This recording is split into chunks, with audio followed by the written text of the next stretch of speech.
There was a time when Electronic Arts didn't dominate the sports video game industry. There were a bunch of companies that made sports games, like Konami, Tecmo, and of course Sega. Sega actually had a bunch of different sports franchises. We already looked at the Joe Montana series, but now let's look at their college national championship games. Unlike the Joe Montana series, Sega only made 2 of these games. So we've got a pretty small sample size for just what Blue Sky was able to do with them. They are based on NFL 94, which stars Joe Montana, and I believe NFL 95 as well. So let's check them out and just see what they have to offer. Sega was the publisher for the 2 games. They were conveniently called College Football's National Championship and College Football's National Championship 2. The first was released in 1994, and its sequel was released in 95. After that, they were done with college football as far as I can tell. The first game is based on the 1993 college football season, where Florida State won the national championship that year. Charlie Ward was the Heisman Trophy winner. And the developers had 106 teams to choose from, and they had to narrow it down to just 32. Just in case there's anyone who's unfamiliar with how the NCAA divides up their schools, they are separated into divisions. Each division is further divided up into conferences, and then there are a few independent schools. These 2 games, and many of the other NCAA games, they're based on Division I schools. And then they also choose like one AA schools as well. Those aren't until really later on when EA got involved. For this one, they're only taking, I believe, the top 32 teams, or at least the top 25 and then some bowl teams. It's a little confusing, and I probably should have gone back and looked at who was in the top 25 during these 2 years, but I was just more focused on playing the games and seeing just what they were about, and also researching more into them. Most of the schools in these games are taken from the Power 5 conferences. Those are like the big major schools, or at least they used to be. Back in the 90s, they definitely were.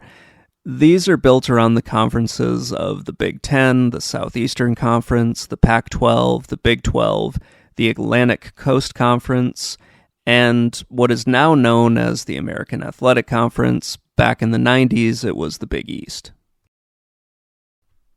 Overall, there are fewer teams taken from those conferences in these 2 games.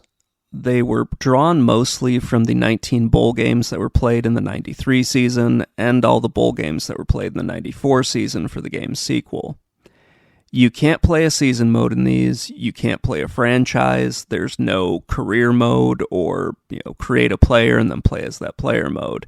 However, you can play 4-player. Assuming that you have 3 friends who want to subject themselves to playing this game, you could potentially do it. If you didn't like Blue Sky's Joe Montana games, you probably won't like these all that much, since they are essentially the same. There are a few differences with the play selection. Passing the ball is an absolute nightmare, or at least it was for me, and the user interface takes a little bit of time to get used to. Personally, I don't really like these games that much, but I could see them growing on me if I, played them more.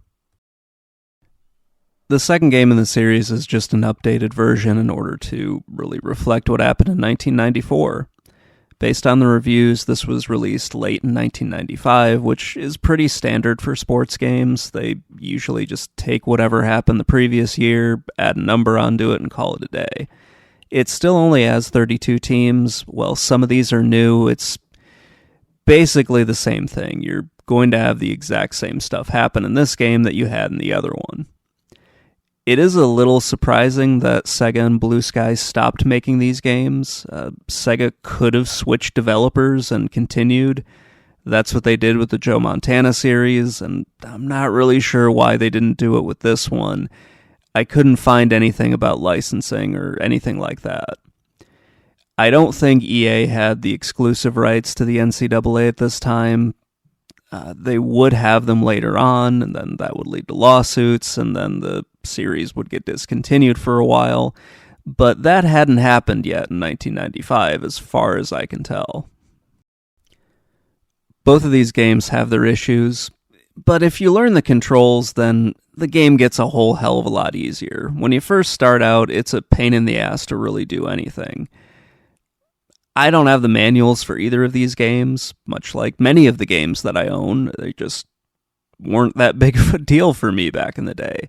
Thankfully, now, both of the manuals are available online, so you can look up the controls and, yeah, have yourself a grand old time playing a very old college football game and just seeing how far we've actually come.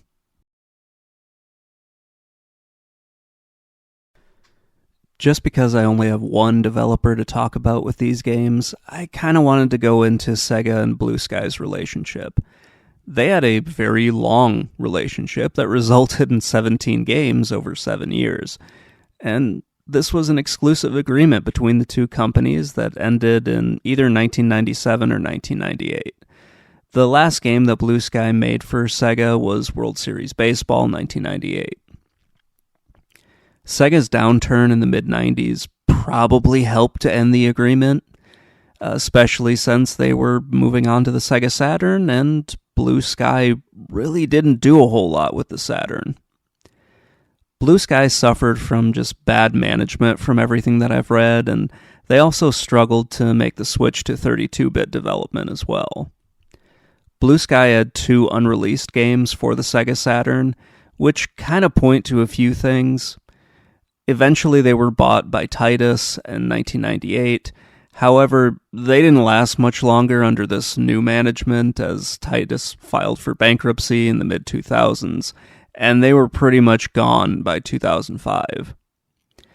It is interesting to find out, just the details of the agreement between Blue Sky and Sega. Nintendo had a bunch of exclusivity agreements. Sega also had these as well with EA and also with Accolade.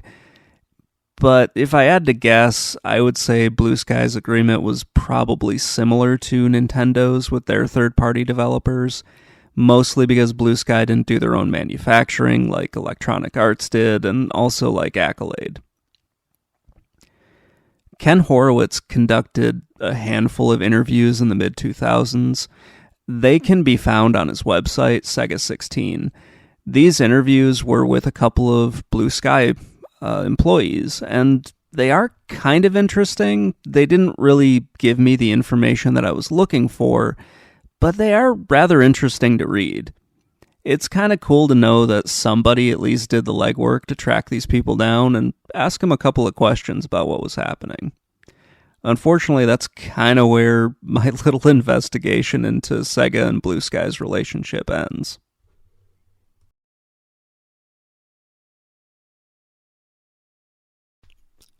There were several other football games in the 1990s. EA had 3 franchises that I'm aware of, Sega had 2, and there were dozens of one-off games. Some of them had the NFL license, some of them had the NFLPA license, and a few had both, which was kind of fun.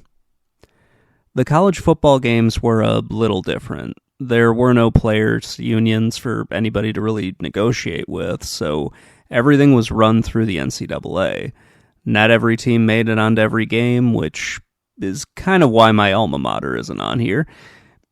I'm sure no one missed playing as the Western Michigan Broncos, so whatever. This has changed a lot in the last 2 decades. College football and basketball games have seen a significant change in how the players are treated. Depending on how you feel about it, this has been a positive or a negative thing. I think it's probably a good thing, because it's ridiculous that they couldn't have made money off of their own likenesses. Well, we haven't had a college sports game since 2013, and I think basketball for longer than that. I haven't really heard of anyone developing a college basketball game, but since college football is coming back, maybe somebody will try to get basketball done. I have no idea how hard it would actually be. I know EA had a lot of issues just getting another football game made. So, yeah, maybe we'll see another college basketball game. We will see another college football game coming sometime this year. I'm not exactly sure when, though.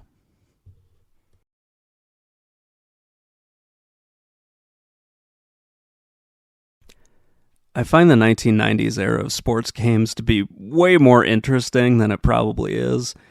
It wasn't dominated by EA or 2K Sports at the time, so you just had a bunch of one off games that are largely forgettable, but they're still kind of fun to look at and just wonder why this was made or how it got made. It's kind of cool.